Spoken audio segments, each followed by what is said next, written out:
it is Pat here. I am Pat Shevland. If you do not know me, I am the Confident Grief Coach. I'm the founder of Healing Family Grief and the Confident Grief Coach School. I wanted to give you a little heads up on a project that I'm working on with some of my family members. Here's a little bit about the background. When I was a little girl, not even school age yet, I had firsthand experience of the joy and excitement that arises from an adoption. When I was really, really little, I was at my grandparents' house on a Sunday afternoon when my aunt and uncle came in, and my aunt was carrying a baby. And this baby was a girl. I was so excited. This had such a profound impact on me because I was no longer going to be the only girl in this extended family where all I had were boy cousins and my brothers. I had no sisters. So this was super exciting. But to be honest, I never really thought about the fact that she was adopted until I was at her wedding when I met some of her birth family. And I have to be honest, I just couldn't wrap my head around the fact that she had other siblings and other parents, because all I knew is that she was my cousin and my aunt and uncle's child. Never even thought that she was adopted the whole time that I knew her. So over the last several years, she and I have had a lot of conversations about her adoption story. And interestingly enough, we in my family, my immediate family with my husband and I, have experienced a lot of adoptions and have grown our family, I guess, to be a family of many adoptees. So my daughter-in-law, who's married to one of our sons, was abandoned as a premature newborn in India many, many years ago. And she was adopted by a single woman in the United States after spending months in an orphanage in Calcutta. She needed to stay there because she wasn't viable to even get on a plane to come to her adopted mother and come to the US until they could really, had 24/7 care to really get her to that place. We believe that she was held by Mother Teresa, and that's what got her here and helped her to be just like this magnificent woman that she is today. Also, my granddaughter, who was our great niece at the time, was taken at birth by social services because it was just felt that it would be better for her and safer for her to be placed into a foster to adopt situation. And we'll share a lot about that story. But it spurned a passion within my other daughter-in-law to want to take this child, bring her in to foster, and to formally adopt her. So our great niece is now our granddaughter. We're so happy and so thrilled that she can be raised in a loving home and be a part of our family. And then a few years ago, I gained a new brother-in-law through ancestry DNA testing. Who knew? But I'll tell you, we are so thrilled to have him as part of our family and that we were able to connect and really get to know each other and be family together. So because my passion is in the grief healing space, I kept getting this inner nudge to talk more about adoption. And what are some of the grief that shows up? What's some of that grief that shows up for the people who are being adopted, and also for the adoptive parents, or for the parents who had to relinquish their child, feel that that was a necessary thing to do? And what goes on with, genetics and epigenetics and all of these different things that can really play an impact. So I really wanted to delve into this a little bit further. And I've asked these family members that I just spoke of to share their stories with me so that I can share them with you. Over the month of October, I will be sharing each of these interviews on the Healing Family Grief YouTube channel and on the Confident Grief Coach podcast show. I would love it if you could hop on over to either of these forums, hit the subscribe button now so that you get notification when these are up and running, and give us a thumbs up if you like what you see and hear when you do listen to these episodes. Everyone has a little bit different story, has different beliefs about adoption, and that's the beauty of it. So we're going to culminate this series on adoption with a live panel discussion with my guests, my family, on Sunday, November 5th at 7:00 p.m. Central Time. And we're going to hold that over Zoom, where you can sign up and ask us questions and get more insight. And my hope is that if you are adopted, this can bring some measure of, I'm not alone in this and my feelings. If you are a parent who relinquished your child, you can hopefully gain some comfort through this series and this conversation. If you are adopted parents and you just want to hear what other people's stories are, our stories are powerful and can help not only heal ourselves, but also provide an avenue for healing for other people. So please keep an eye out for this series, Adoption, where grief and gratitude can coexist. Hello, everyone. I am just so excited because I have someone that's super near and dear to my heart that I've known since I was probably 3, I guess.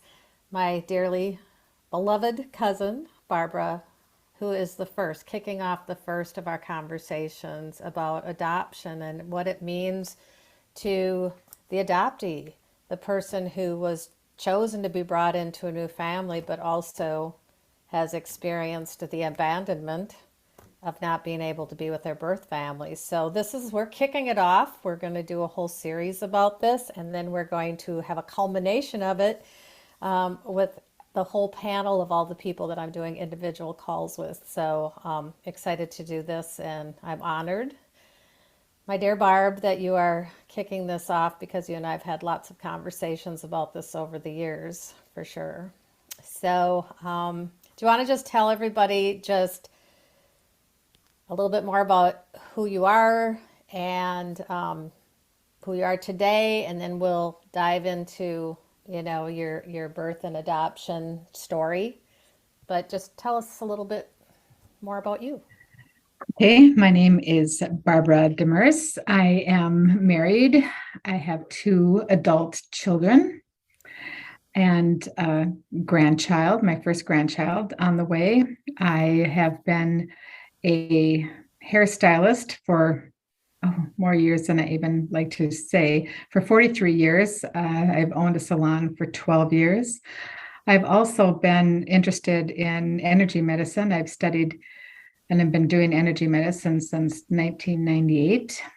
And I've studied several modalities, and now I'm doing some teaching and collaborating with a group called Awakening Healing Access.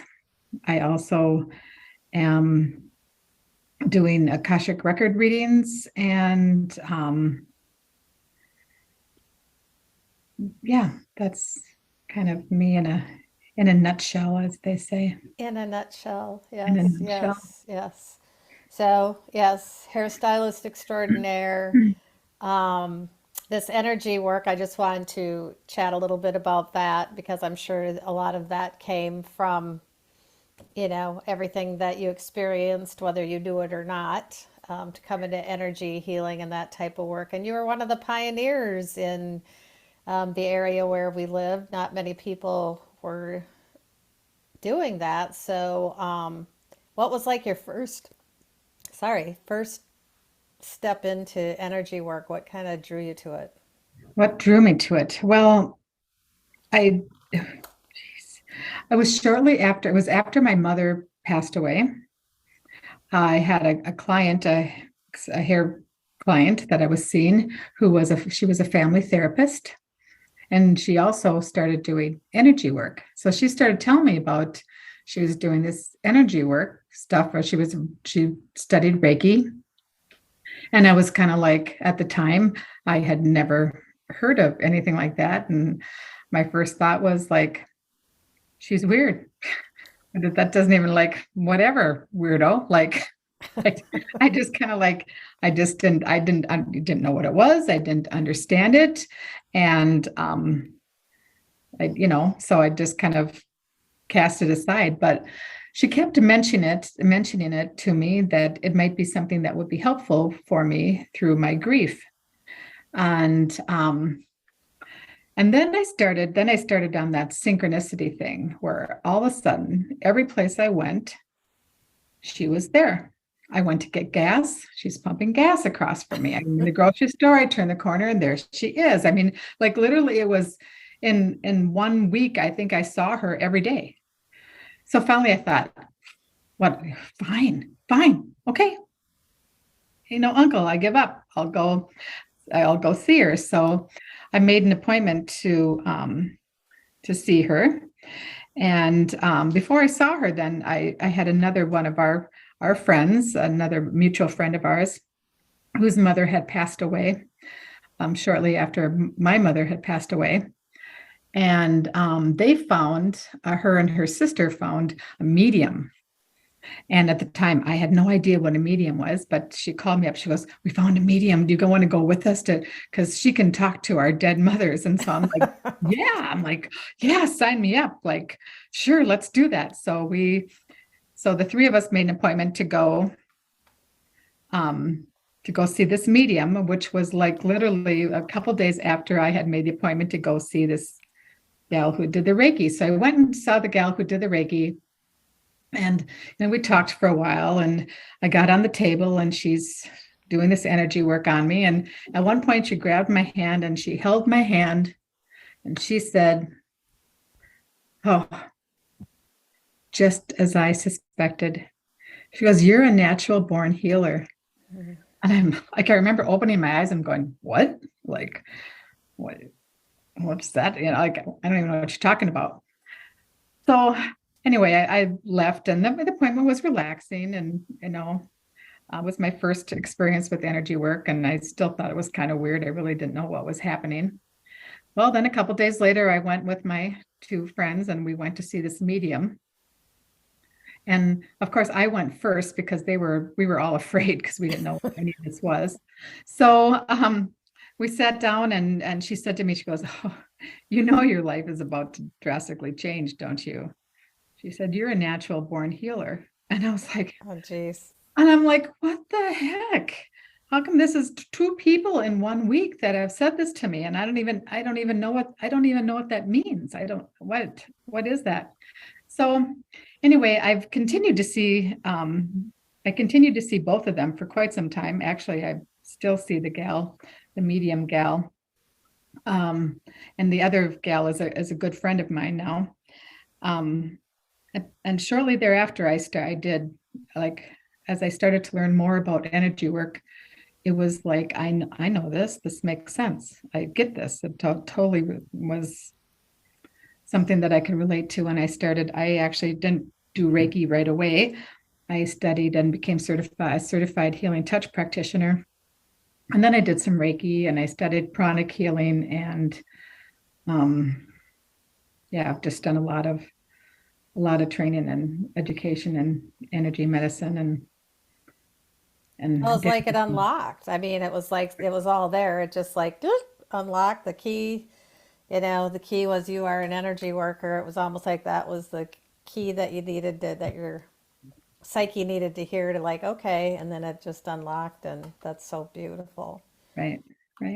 So we'll probably get back to this and round back, but I just think it's fascinating because you were on the forefront of this long before other people jumped on the bandwagon. A lot of people didn't jump on the bandwagon and thought it was the devil's work and that type of thing. But we all know, most of us, and people who listen to me, I would think, understand that we know that we're all made of energy, and we know that we can transform energy. We can't make it.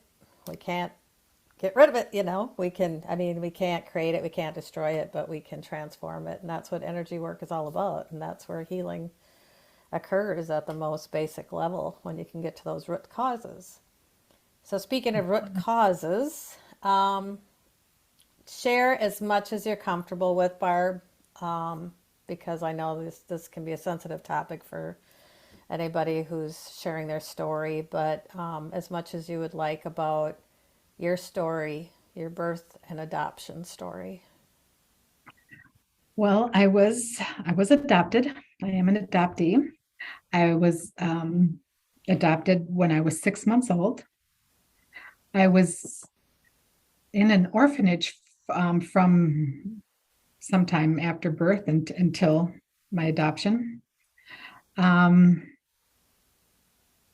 was adopted into a very loving, wonderful, generous, loving family. I really had a very idyllic childhood. Had parents who adored me. I had a brother who was quite a bit older than I am. And so by the time I was about 5, he was 18. He went on to college, and then he was drafted and in the Air Force. And he really didn't move back to my hometown until I was probably about 16 or 17, maybe even 17 or 18. So I kind of grew up like an only child. And when I was right before I got married, shortly before I got married, I think I got married at 20 when I was 23. At 23 and a half. About a year and a half before that, some of the adoption laws changed. And I had seen the article in the newspaper, and I had written, you had to write a letter to the agency that you were adopted through, that you would like to open up your records, your adoption records, your adoption file. And I wrote the letter, and I was so scared. It was really scary because I didn't tell my parents. And what was interesting then, a couple weeks later, I went home and I was having dinner, and my parents had also seen the article, and my dad had cut the article out of the paper and showed it to me and asked me if I would, he says, here, the laws have changed. This, we saw this, we thought you might be interested. And I was like, Thank God, thank God. Thank God, because I had already sent the letter out. So I was contacted by a social worker through I was adopted through Catholic Charities. And it sometimes they say it takes a while, right, for them to find. So it was probably I think it was about a year and a half that it took. And what was interesting, that I got a phone call one day, and the social worker said to me, she said, well, this is really interesting. And she goes, I should have known. I followed lots of leads, but the names sounded so familiar that I had a girl in my graduating class with that same last name. And so I contacted her, and it was your sister. And I was just like, wow, what? I'm looking for my birth parents. I have a sister? Well, lo and behold, I have 8 siblings.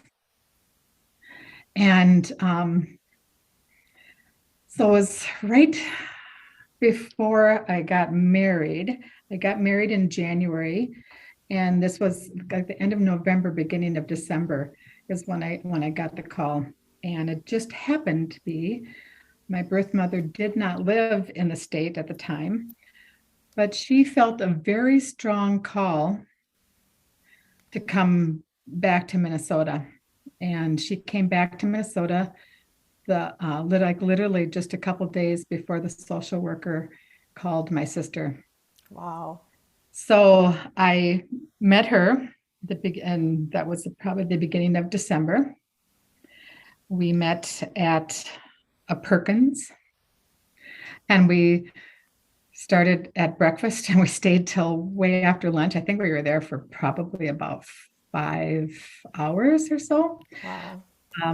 During that time, one of my sisters did come and had lunch with us. She worked kind of close by.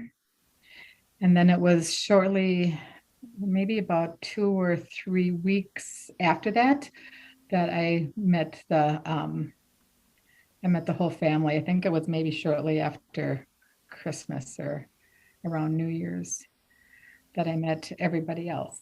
So you went from almost effectively being an only child to having a whole bunch of siblings. 8 Yes. siblings. Wow. Yes.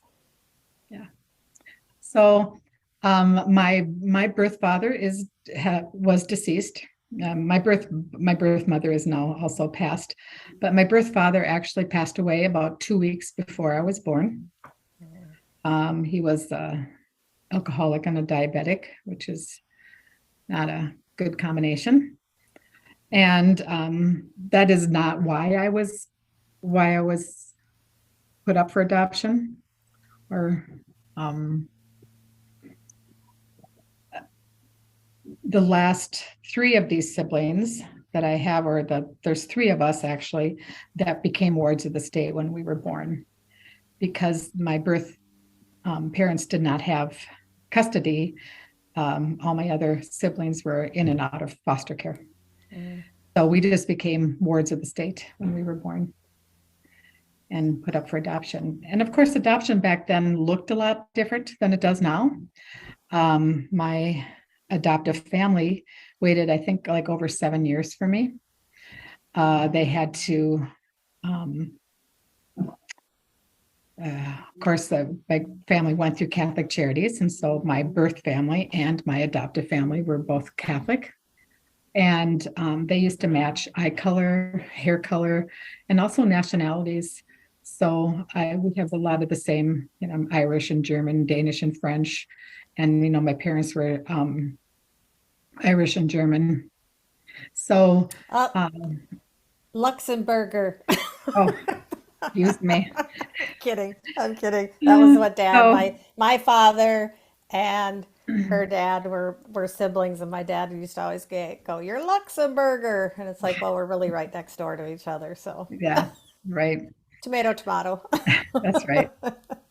So anyway, so I looked a lot like, I have blue eyes and, same hair color and skin tone as my adopted family did.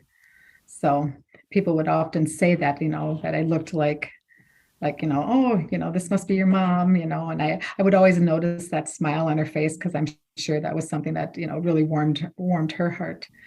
But I will have to tell you that when I sat across from my birth mother and my sister, that was mind-boggling, to actually really see somebody that looked like you.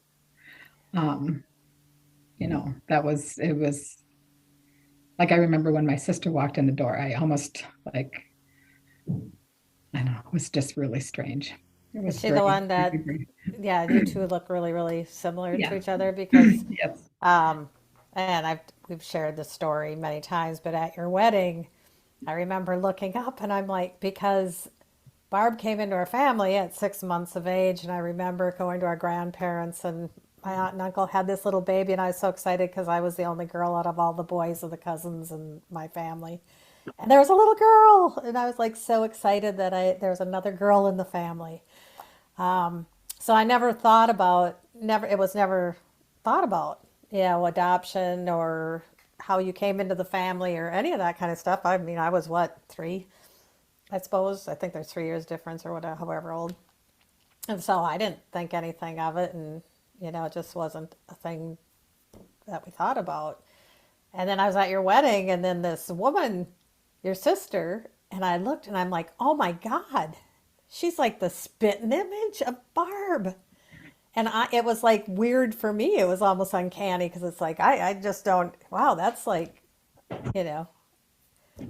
amazing. But it just was like, never was in our mind's eye, so, yeah, that's so beautiful. I mean, yeah, I bet it was just like extremely weird. Yes. All of that.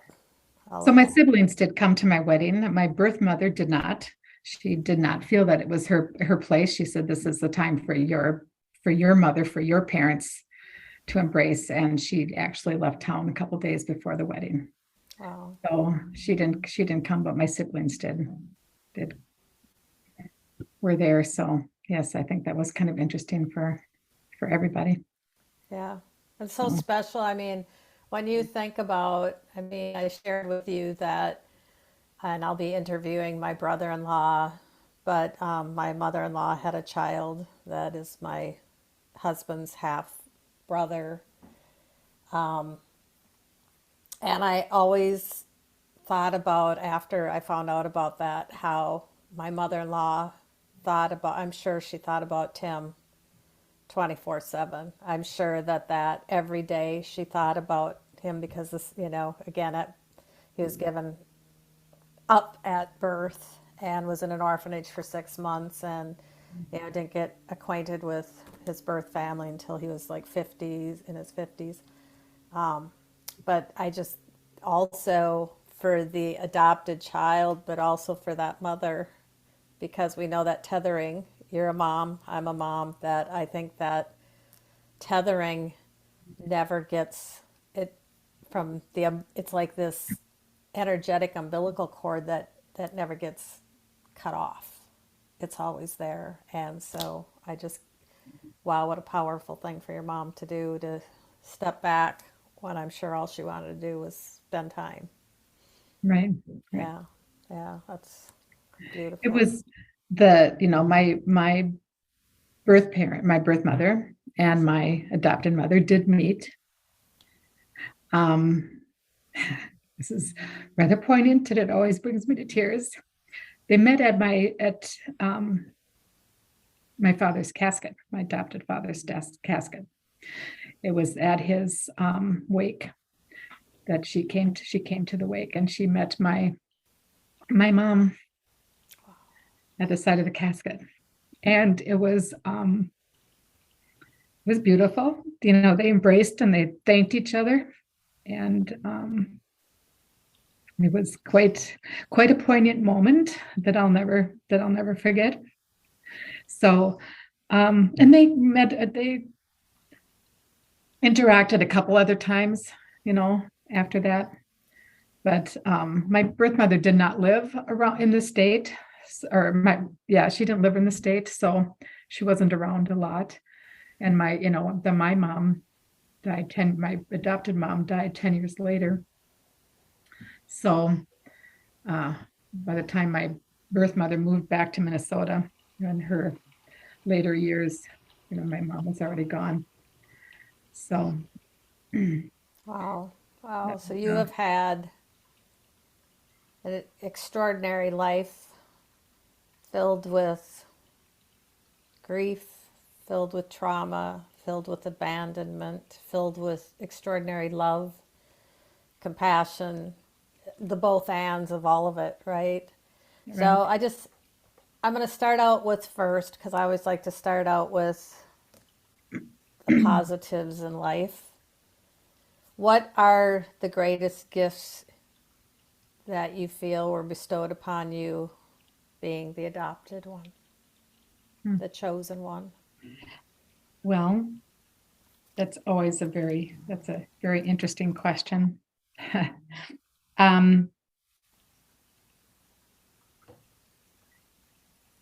I was brought up, like I said, by very, very loving. I had a very idyllic childhood, very loving parents who were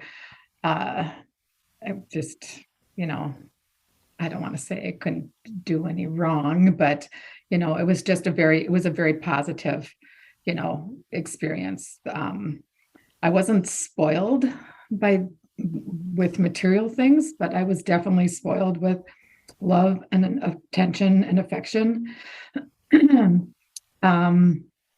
It's interesting to talk with, or at one point, I know some of my biological siblings used to tell me that I was the lucky one because they were in and out of foster care, which I'm sure was not easy to be taken, in a foster home, and they were separated in a couple different foster homes, and then brought back together. So they used to, look at and tell me that I was the lucky one. And I don't, I do some work in the Akashic records, and I've been bringing this to my record keepers and asking them about that, and really I had the realization that I would not be who I am today, if I did not live the life I lived, right? And so coming to the understanding of, or the appreciation of self-love and loving where I'm at and loving the life that I have today, I where would I be, or who would I be if I would have had a different life? So, and I think I have a wonderful life, and I love the life that I'm living. So I wouldn't be here right now in this space if I had not had that experience. So, and did it come with some trauma? Yes, I mean, adoption cannot come without trauma. And I would even say that I know that I shared some of this information with you before, that adoption really isn't the trauma piece. It's the relinquishment from the birth mother, Yes. that where the trauma comes in. So it's kind of, to me, it's like almost two separate things, you know. So, because for a while I really struggled with, well, is adoption bad? Is this not a good thing? But no, it is a gift. It definitely is a gift. It's definitely necessary, especially, with in fostering situations where if we're looking at the safety and the well-being of children. But yet there is a trauma because there's so much physiology and so much cellular things that happen between a baby in utero and your mother, and you just can't expect that bond to be broken, Right. That's why I without said that umbilical cord, trauma. it's an energetic umbilical cord that is never severed, and we know with epigenetics now and all the science that's out there, just how our DNA is turned off or on, in the womb, and the things that happen with our mother and their stress levels and their happiness, and even with the external with our fathers. I mean, we know that even that can affect the child in the womb, but certainly, yeah, that word relinquishment is really so powerful. I mean, that's a powerful way of expressing it. So, so a lot of good, because you wouldn't be who you are today. You wouldn't be the extraordinary mom that you are, the wonderful wife that you are, the friend that you are to so many, the sibling that you are. Yeah, I know, the aunt to many, the cousin to many. That's who you are. And you've touched so many souls behind the chair that sat in the chair where you were doing your energy work without even probably thinking about it for many, many years. It was just a natural gift of helping others in whatever trauma they might have been going through, life challenges. So if you could, and I know you've done a lot of work with this, what are some of the biggest challenges over the years from this relinquishment, the everything that transpired at the time of your birth? That's a very interesting question and a very challenging one to answer, because I didn't think about the psychology of adoption till probably about 7 or 8 years ago. And I mean, everybody has some kind of trauma. We all have life experiences and life incidences that make us who we are or take us down, where we build patterns or behaviors. But I think for the trauma of adoption, that relinquishment is that you, it's kind of, well, it's pre-verbal. So it happens before, it's like it's pre-personality, before you even have personality. You don't even realize what happened. Where for many traumas, I think, let's say if you were, I think this is the example that one of the gentlemen I've been listening to uses in his research. He talks about if you got in a severe car accident on the highway, and if you've been driving down that highway for years and you got in a severe car accident, and after a while you just think you can't go back, you can't get in the car and drive for a while. Well, then maybe you can start driving after a while. I mean, you can start driving just around town, close to home, but you're not going to go down that highway again. It's going to take a little time, maybe a little more driving, maybe go down another highway, but pretty soon, you have a memory that you drove down that highway for years and you were okay. So this, like the adoption trauma happens before you even have a personality. It's kind of like all of a sudden you were attached to this being. You grew, in this being. You have this like a hormonal physiology, a cellular physiology, all these things that all of a sudden that's gone. And so I think there's a lot of issues with trust. There's a lot of issues with addiction. There's a lot of issues with making sure that you present as being kind of whole and grounded and steady, because if you present as being really wounded, then you might get pushed or relinquished again. Yeah. And for many adoptees, there's more than one relinquishment. It's not only the relinquishment from birth, but then like for myself, I was in a orphanage. And so what happened in the orphanage? Was I cared for? Were my needs met? Was just my needs met? Maybe I was fed and I was changed, but was I nurtured? Was I held?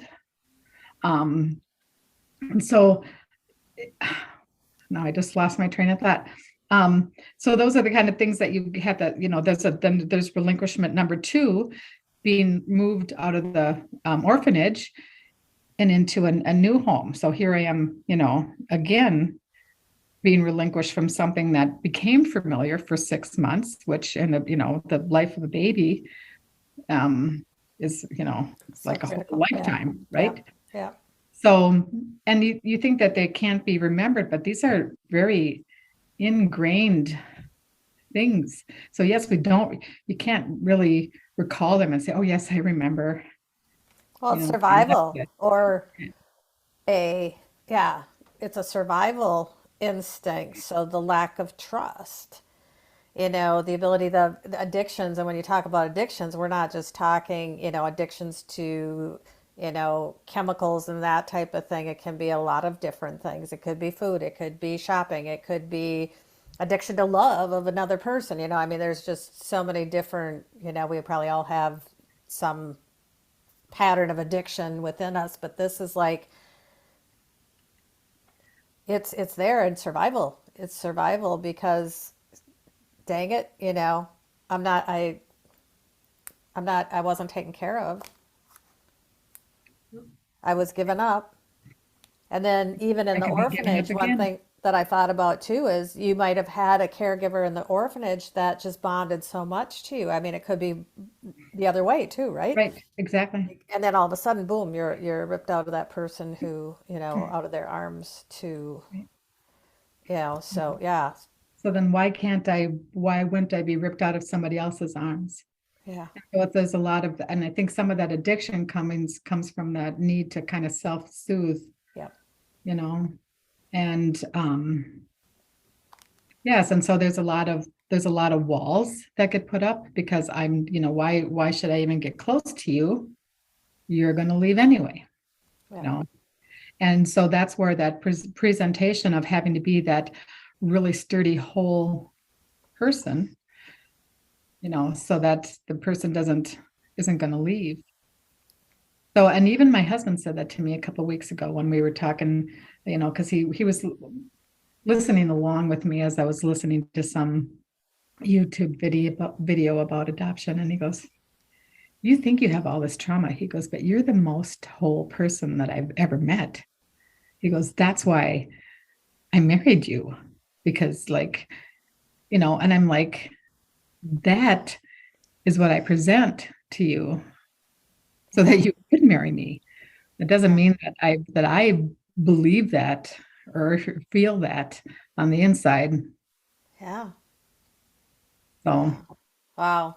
I didn't think about that presentation of presenting as whole, but now when I'm thinking about, you and I've talked about this, I feel like I'm meant to share some of this because there is so much just within our own family, within my family, my children, my husband, my cousin, my children have adopted my great niece who was taken away, relinquished at birth, not by choice of mom, but by necessity. So there's so much that I have been surrounded in. My daughter-in-law, you know, who we'll be interviewing here, also in China, or no, sorry, in India, not China.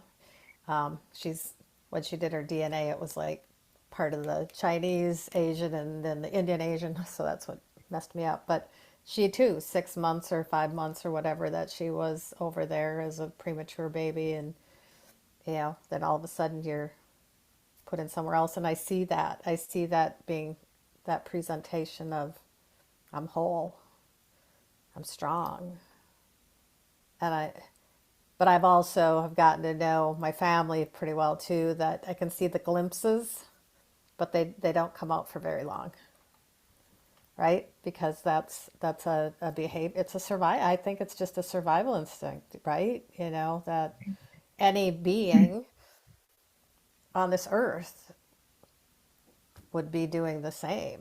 And it's even more so when we're, human beings, and that attachment is just so huge Right. from that. Um, So you've been doing a lot of research in this area. You work in the Akashic records, that type of thing, a lot of energy work. We were talking before we got on the phone and you said, but there is no healing from this. It isn't like we heal and it's gone. And I shared, yeah, that's what I talk about with grief is, you know, I say it's healing family grief. This is what, but it's a part of healing. It's not healing it in totality because grief is part of who we are. You know, this trauma and grief and trauma are so intertwined, is who we are. And so it's always there within us. And then we build the layers of resiliency around that, and how we're nurtured and cared for, or maybe not, depends on how that all shows up with that layering upon that grief and the resiliency, from that perspective. But it doesn't go away. But the action of grieving, I had interviewed Mary Frances O'Connor, who wrote The Grieving Brain, and she really defined the difference between grief and grieving. And that's what I see here too, is it's like you said, the trauma is there. You can't erase it. You can't, re change the wiring and all of that type of thing. But your response to it, or you had talked about acceptance. Right. You just have to know that, like, the blessing, the blessing and the trauma have to kind of live right next to each other. I've really likened it lately to, it's kind of like a lean. Like, for a while, I really leaned on the trauma, and I was kind of studying and kind of researching and about what is it, and just having the understanding.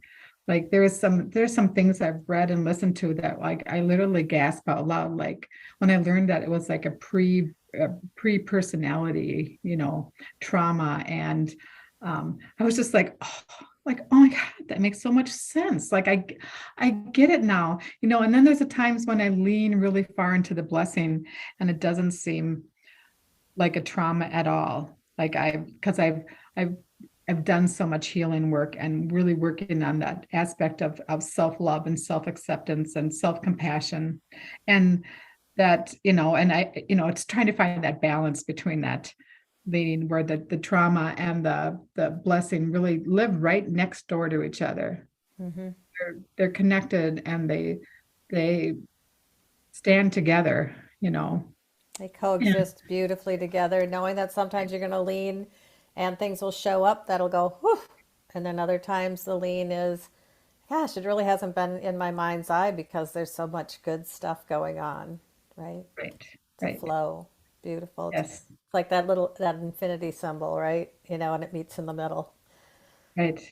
And it's just trying to find that, trying to find a balance where you just have to stay in that middle ground. And it's and as I increase my capacity for self-love and for that self-compassion, that some of those walls drop, and it allows me to let other people love me, which that is kind of, I would say, my biggest hurdle has been, is that I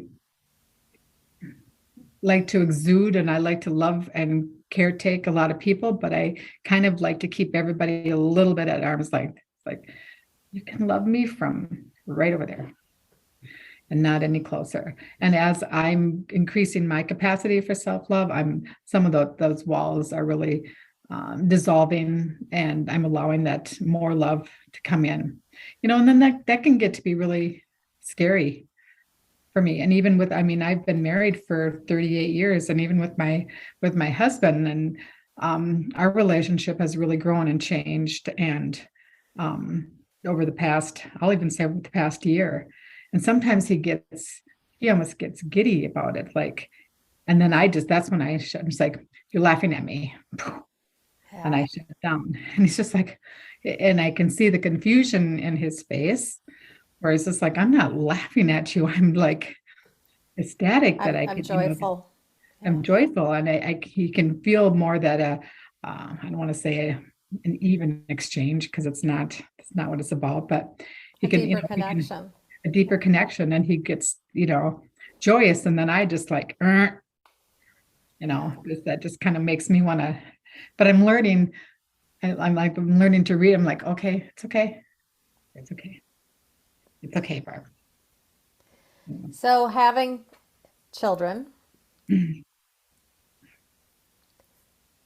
what shifted for you having this family and these children who actually were born of your womb?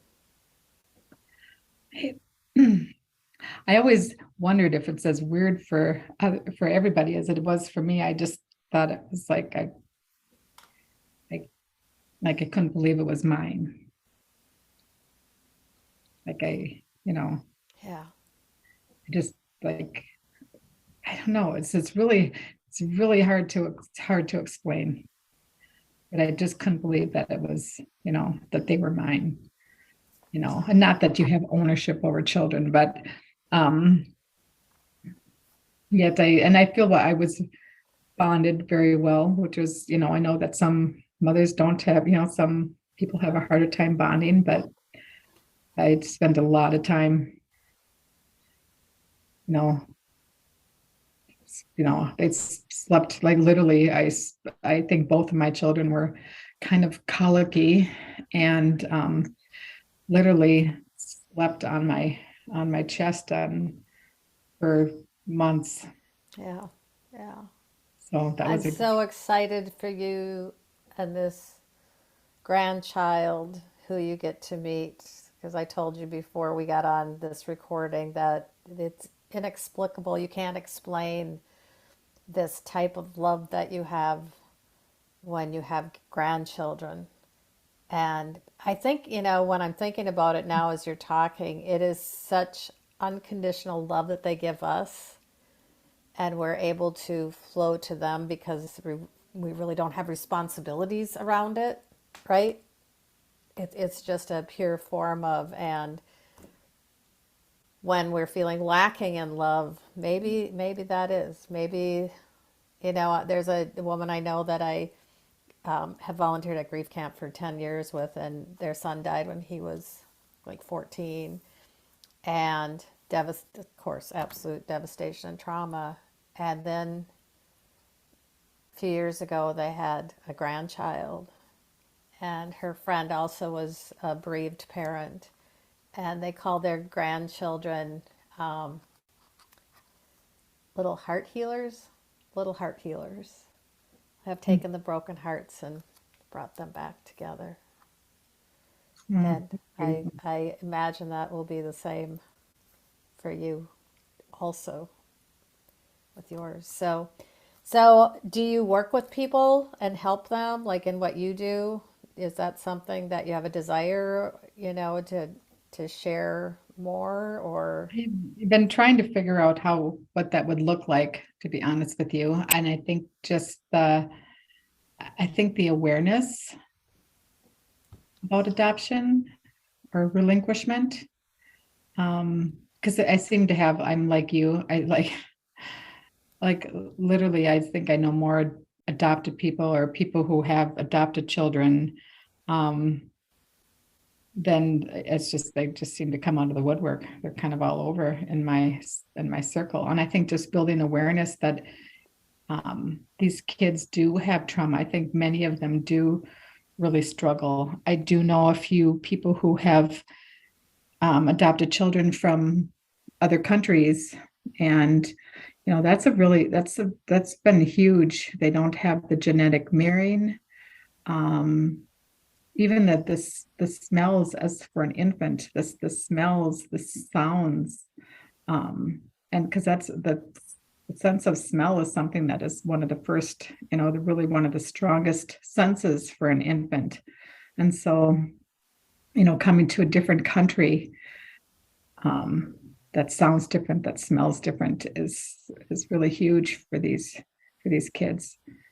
And I think the genetic mirroring part, where a lot of times they don't look like anybody else. Yep. I talked about what a big deal that was for me. And I was raised in a family where I had the same hair color and eye color and, nationalities. And so, like I said, and it's so hard because it is a gift, Mm-hmm. the trauma and the blessing. And I think I'm curious as to how much information or education that adoptive parents get, you know. I'll have to inquire with my daughter-in-law because we haven't really talked about that. She has been working in the social services system, mainly because she was going into foster care so she could bring, our great niece to come live and ultimately be adopted. But so she had a support system that and probably had access to information where many don't. And so I think with a lot of what's going on in everywhere and the awareness that we have in so many things, that this absolutely is a huge need, that there Right. probably is a pretty significant deficit, because it's not something, and in schools, you probably don't talk about it a lot. As a kid, you probably didn't go around and have conversations about that you were adopted or whatever, it's like And I would like to speak to that. yeah. That's a very interesting thing. There's something that I find, and I'm sure you've experienced it, especially in little bit larger families, um, where there's maybe several siblings. You also always have that sibling that's kind of the odd duck. And what does a family say? Oh, it's my brother. We always tell him he was adopted because he's such a, weirdo, or he That doesn't was fit me. in. So basically, and I've heard, like, you think about that. I have heard that so many times from people. So what are you saying? They're basically saying adopted people don't fit in and don't belong. Right. That's my brother. He's weird. He's the black sheep. He's the weird one. We tell him he was adopted because he doesn't fit in and he doesn't belong. And you know that I've told you this story, but my brothers, because I was the youngest, the only girl, came at the tail end. I had your brother and my oldest brother were the same age, so there's a lot of age difference there. And they used to tell me I was adopted because I was blonde, and all my brothers, my cousins, my parents were fairly dark haired, and I was blonde and I was the only girl. And so I would dig around in my mother's papers and try to find my adoption papers because I truly believed I was adopted. Right. Yeah. And I didn't believe it. And I didn't believe it probably until I was later grade school or so. somewhere that she had written an article and that I had read then finally, and it was about my birth. And when she was in the hospital, she had been an editorial for the local newspaper. And that's the only time that I finally realized that I wasn't adopted, truly. And yeah, you're telling them you don't fit in, you don't belong. Yeah, Right. yeah, yeah, yeah.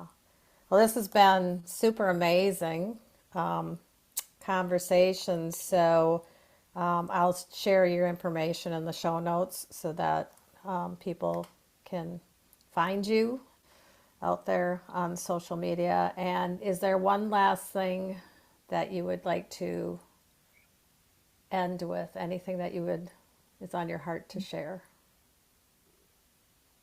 I was thinking actually, when you asked me to do this, I was thinking about a while back when you and I were doing some coaching, and I did the Gallup strength, the Gallup Or the strength. VIA strength? Yep.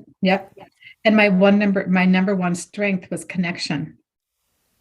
And when I started looking into adoption, because I just like to believe that and I thought, isn't that interesting that that's part of my wanting to be connected to everything and to everyone, because I just love to see, because I just think everything is connected like this. Just so interesting how, you're connected to me and I'm connected to this and that's connected with that. And I just thought that was kind of kind of interesting, kind of interesting little perspective there.